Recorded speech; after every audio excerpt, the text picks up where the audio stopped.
Kronologi tabayun 1, 2, dan 3 di pusat. Singkat saja, ini saya kok jadi agak banyak yang lupa nih. Kesimpulan aja ya, bahwa tuduhan yang mereka sematkan kepada saya dan teman-teman itu tidak sesuai kenyataan. Lalu men-DNA juga dadaan, apa dadaan ini? Tiba-tiba panggil, dibacakan surat, nggak boleh nanya, nggak boleh nanya, nggak boleh komentar, nggak boleh membantah.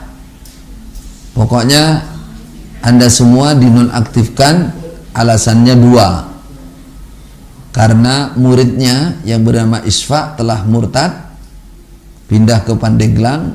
Kemudian yang kedua, karena banyak laporan dari jamaah. Hanya 2 itu, maka di DNA. Dan nggak boleh nanya, hanya dibacakan itu. Setelah nggak boleh nanya, terus tidak boleh semuanya, udah ngimami apa, hanya boleh sambung. Daerahan nggak boleh, semua nggak boleh. Putus-tus. Dan setelah itu kami dibiarkan 1 bulan, ditunggu apa maksudnya 2 bulan itu sampai 10 bulan. Masuk bulan ke-11, kami waktu itu masih bersabar karena masih punya harapan baik, barangkali masih bisa dibenahi. Kami berkorban bersabar sampai mendekati 1 tahun.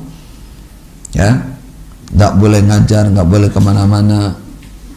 Sambung kalau tertib dibilang pura-pura, kalau nggak pakai sambung dibilang itu tandanya. Jadi sambung ya salah, nggak sambung ya salah.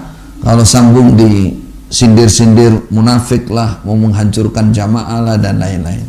Tapi kami tetap bersabar menunggu akhirnya. Barangkali ada acara tabayun, acara klarifikasi, karena kami tunggu apa sebenarnya, masalahnya apa. Nah, setelah bulan 10 bulan disuarakan oleh orang-orang di sekitarnya Imam Pusat ini bahwa tidak akan ada tabayun. Jadi kalimatnya 2 disiarkan, tidak ada acara tobat, walaupun tobat nggak akan diterima. Kemudian tidak ada tabayun. Nah, saya sebagai orang yang mengerti syariat harus ada tabayun. Kalau tidak ada tabayun, berarti ini tidak adil dan ini menentang syariat.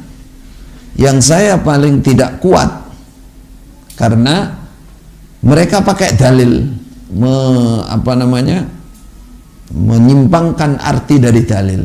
Dia katakan, ya ayyuhalladzina amanu in ja'akum fasiqun binaba'in fatabayyanu. Katanya yang membawa berita itu A1, orang yang bisa dipercaya tentang 3 syekh ini, maka tidak boleh ada tabayun. Nah, karena yang membawa berita bukan orang fasik. Nah, jadi nggak perlu ada tabayun. Tabayun itu kalau yang bawa berita orang fasik. Padahal itu kan sababun nuzul saja. Sebenarnya hukum tabayun itu harus, tidak boleh satu arah. Karena itulah saya merasa harus bangkit. Ini nggak boleh ini nginjak-nginjak ayat Allah. Akhirnya saya bikin rekaman, saya serang mereka dengan ayat, dengan penjelasan sababun nuzul dan lain-lain. Baru gupuh itu bingung. Wah, akhirnya musyawarah di atas, ada tabayun. Akhirnya tabayun pertama tentang seputar buku-buku. Ya, kalau yang saya ingat diantaranya itu, katanya menyebar buku, kitab-kitab yang belum ditaskehkan, belum izin pusat, belum izin Bapak Imam, jadi semua harus ditarik dan lain-lain. Itu yang terbesar di tabayun pertama. Kemudian ketemu, saya jelaskan, saya tunjukkan ya bahwa pelaksanaan penyampaian lembaran-lembaran itu sudah atas sepengetahuan atau izin keimaman. Buktinya ini disiarkan di daerahan, suratnya ini, tanggalnya segini, pelaksananya di sana, ada semua. Yang kedua, saya hukumi bahwa penarikan buku itu adalah kemaksiatan dan perampasan harta jamaah. Bingung mereka, sehingga gontok-gontokan antara imam dan wakilnya ini. Pokoknya yang mutuskan itu, mutuskan sana. Udah gontok-gontokan. Saya katakan ini maksiat, ini hartanya jamaah, kenapa dikumpulkan? Dan isinya bukan melanggar Quran hadis, isinya semua Quran hadis. Dan itu mirip kejadian di zaman Khalifah Utsman, ketika ya waktu itu ada penyeragaman Al-Quran, bacaan Al-Quran, lalu Quran atau mushafnya Abdullah bin Mas'ud yang ngaji langsung kepada Rasulullah mau ditarik juga. Kata Abdullah bin Mas'ud mengatakan, silakan ditarik kalau Anda mau membawanya besok di hadapan Allah. Wa may yaghlul ya'ti bima ghalla yaumil qiyamah. Siapa yang mengambil dengan cara merampas, mencuri, tidak atas keriduan yang punya, maka besok akan dibawa di sisi Allah. Ya nggak jadi diambil. Nah, ini berapa kontainer itu dikumpulkan hartanya jamaah dan ilmunya jamaah dengan tanpa alasan. Akhirnya di tabayun pertama sudah reda masalah ini, walaupun tidak diumumkan lagi bahwa saya dan teman-teman tidak bersalah dalam masalah ini, nggak berani mereka umumkan, tapi sudah didiamkan, artinya sudah selesai. Lalu ada lagi tabayun kedua. Karena mereka mencari-cari banyak sebenarnya, tapi yang saya ingat tabayun kedua itu disiarkan bahwa Pak Khalil menerangkan bahwa yang namanya ikhlas itu adalah seperti orang buang air. Jadi beramal kayak wong ngising katanya dulu. Siarkan itu di daerahan. Yang kedua, Pak Khalil mengatakan bahwa amalnya jamaah selama ini zong, kosong. Barangkali ada yang ingat dulu. Itu yang besar di tabayun kedua. Kemudian tabayun kedua itu saya bilang, saya katakan datangkan siapa yang mengucapkan ini. Di mana saya mengucapkan, siapa saksinya. Akhirnya mereka bingung, datangkan, dicari-cari, katanya Kertosono cari, katanya mau balik daerah Nganjuk, akhirnya datangkan semua. Setelah didatangkan, dari saksi-saksi itu mengatakan tidak pernah kami diajari seperti itu oleh Pak Khalil, oleh Syekh Khalil, nggak pernah. Namanya ikhlas terus beramal kayak orang buang kotoran, ya, itu nggak pernah ada. Yang kedua mubalek kedua ditanya, betul bahwa kamu diajari bahwa amalnya jamaah ini zong, dulu kan ada zong itu kosong itu. Nah, dia mengatakan enggak, kami enggak pernah ketemu Syekh Khalil, kami diajari oleh mubalek daerah itu.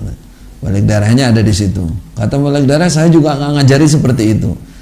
Ya, kata mubalek yang di kelompok ini, itu saya katanya. Jadi saya belajar iqamus shalah yang ditulis oleh Syekh Khalil. Saya akhirnya bisa sholat yang benar, saya bisa khusyuk. Terus saya merasa sholat saya yang lalu itu, yang sebelum saya ngerti apa itu khusyuk, apa itu tumaknina, perasaan saya itu nol semua. Di waktu saya nasihat di kelompok, saya bilang, saya setelah belajar ini, saya merasa bahwa sholat saya yang lalu itu kayak zong semua, kayak kosong, karena saya nggak ngerti khusyuk, nggak ngerti tumaknina. Berarti kowe sing ngomong, nggih kula. Selesai. Tapi juga tidak diumumkan bahwa berita itu berita yang nggak benar, nggak diumumkan juga.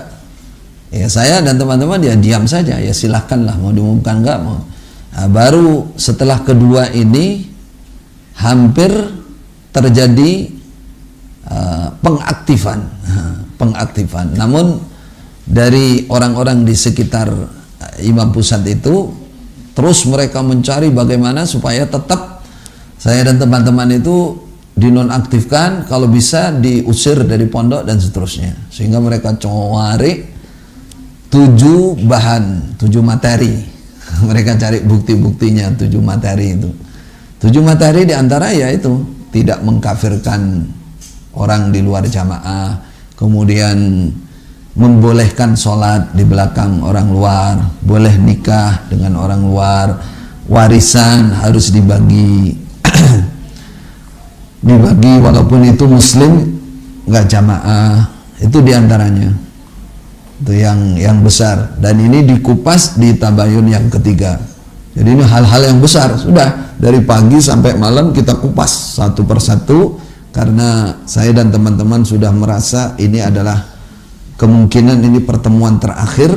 Jadi harus dibahas tuntas. Ya kita bahas tuntas. Mulai takfir kita rinci, takfir itu apa, kemudian nikah dengan orang di luar jamaah bagaimana hukumnya. Seperti yang saya jelaskan beberapa waktu yang lalu, saya contohkan Bapak Kiai Haji Nur Hasan juga nikah sama orang luar semua. Kemudian imam yang sekarang ini juga pernah satu sekali, adiknya berkali-kali, adiknya lagi berkali-kali, anaknya juga banyak yang dengan bukan orang luar. Kemudian istrinya Kiai Haji Nur Hasan yang ada di Gading masih hidup juga menyatakan saya baiat setelah punya anak, dan lain-lain. Itu kita tunjukkan bukti-buktinya, dalil-dalilnya didengarkan dan tidak dibantah. Begitu juga sholat dengan orang di luar selain kita terangkan dalilnya dalam Abu Daud, dalam Sahih Bukhari, ucapan Hasan Al-Basri dan lain-lain, sudah sangat jelas. Kemudian waris mewaris, itu yang nggak boleh adalah kafir dengan muslim, bukan muslim dengan muslim walaupun nggak jamaah. Rinciannya di tabayun yang terakhir itu adalah hal-hal yang sangat penting yang kita keluarkan di dalam ta'dil kita dalam subhat-subhat itu. Intinya seperti itu. Setelah tabayun ketiga inilah mereka dalam penutupan saya katakan kami sudah lepas tanggung jawab. Semua yang kami sampaikan ini adalah kebenaran, ini adalah dalil dari Quran hadis, ini adalah ijma'nya para ulama, dan inilah ilmu dari Mekah Madinah termasuk dari guru-guru Bapak Kiai Haji Nur Hasan seperti ini.